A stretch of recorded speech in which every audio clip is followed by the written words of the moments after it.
দর্শক, নায়ক আমিন খানের কতটা ভক্ত হলে এমনটা করতে পারে? স্ক্রিনে থাকা এই ভাইটি আমিন খানের ব্যানার বা পোস্টার যাই বলেন না কেন সেটি নিয়ে দাঁড়িয়ে আছেন এবং তার সাথে তিনি পরিচালক মালেক আফসারীর দৃষ্টি আকর্ষণ করতেছেন, কেননা তিনি একটি সিনেমার গল্প লিখেছেন। এই গল্পে নায়ক আমিন খানকে পারফেক্ট মানাবে। আমিন খান এরকম একজন সুপারস্টার যাকে আপনি যে কোনো ক্যারেক্টারে দিবেন সব কিছুতে সে মানানসই। ভালো পরিচালক নেই বিদায় তাকে ভালোভাবে কাজে লাগাতে পারে নাই। আজ থেকে প্রায় 5 বছর যাবৎ আমি এই গল্পটা লিখছি। মাস্টারপিসকে তো পরিচালক মালেক আফসারীর হাতে আমি এটা তুলে দিতে চাই। নায়ক আমিন খানকে নিয়েই তিনি প্রায় 5 বছর ধরে গল্পটি লিখেছেন, যেখানে 80-র দশক, 90-র দশক, অ্যাটাক, ফাইট, অ্যাকশন, বাস্তব চিত্র সহ সবকিছুই ফুটিয়ে তুলেছেন তার এই গল্পে। তিনি এটা মনে করেন, আর সেই সাথে তিনি এটাও মনে করেন তার এই গল্পে শুধু আমিন খানকেই মানাবে। তাই তো তিনি এই গল্পটি পরিচালক মালেক আফসারীর হাতে তুলে দিতে চান। তার সাথে আমিন খানকে নিয়ে যেন সিনেমায় কাজ করা হয় এমনটাই আবদার করতেছেন এই আমিন খান ভক্ত। তো দর্শক, এবার আসেন নায়ক আমিন খানকে নিয়ে বেশ কিছু আলোচনা করা যাক। দেখেন দর্শক, নায়ক আমিন খান কিন্তু এক সময়কার জনপ্রিয় এবং সুপারস্টার নায়ক ছিলেন, বা বলা যায় এখনো আছেন। এই নায়ক আমিন খানের সিনেমা কিন্তু সুপারহিট, তার সাথে ব্লকবাস্টারও হইতো, তাই না?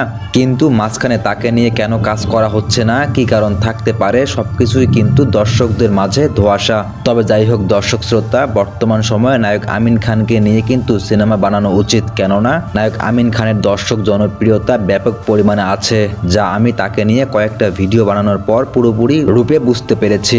তবে দর্শকদের চাহিদা অনুযায়ী আশা করা যায় যে বর্তমান সময়ে নায়ক আমিন খানকে নিয়ে সিনেমা বানালে সিনেমাটি ব্লকবাস্টার হবেই। কি বলেন দর্শক? কেননা এখনো অনেক লোক আছে বা দর্শক আছে যারা নায়ক আমিন খানের সিনেমা ছাড়া কিছুই বোঝে না।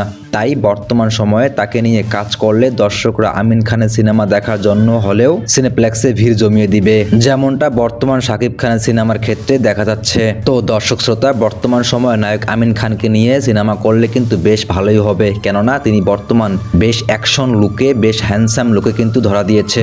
তবে পরিচালকদের উচিত নায়ক আমিন খানকে নিয়ে সিনেমা তৈরি করার। তো দর্শক শ্রোতা, আপনারা বেশি বেশি লাইক এবং কমেন্ট করেন যাতে এই ভিডিওটি নায়ক আমিন খান এবং তার সাথে পরিচালক মালেক আফসারীর কাছে চলে যায়। তারা এই ভিডিওটি দেখে যেন নায়ক আমিন খানকে নিয়ে সিনেমা বানাতে আগ্রহ পোষণ করে, কেননা নায়ক আমিন খানের সিনেমা দেখার জন্য দর্শকরা এখনো মুখিয়ে আছে। তো সর্বোপরি নায়ক আমিন খানকে নিয়ে একটা মন্তব্য তো অবশ্যই করবেন আমার কমেন্ট বক্সে। তো সেই সাথে আমরা এখন ভিডিওটি শেষ করি। দেখা হচ্ছে পরবর্তী কোনো একটা দারুণ ভিডিওতে। সে পর্যন্ত ভালো থাকবেন।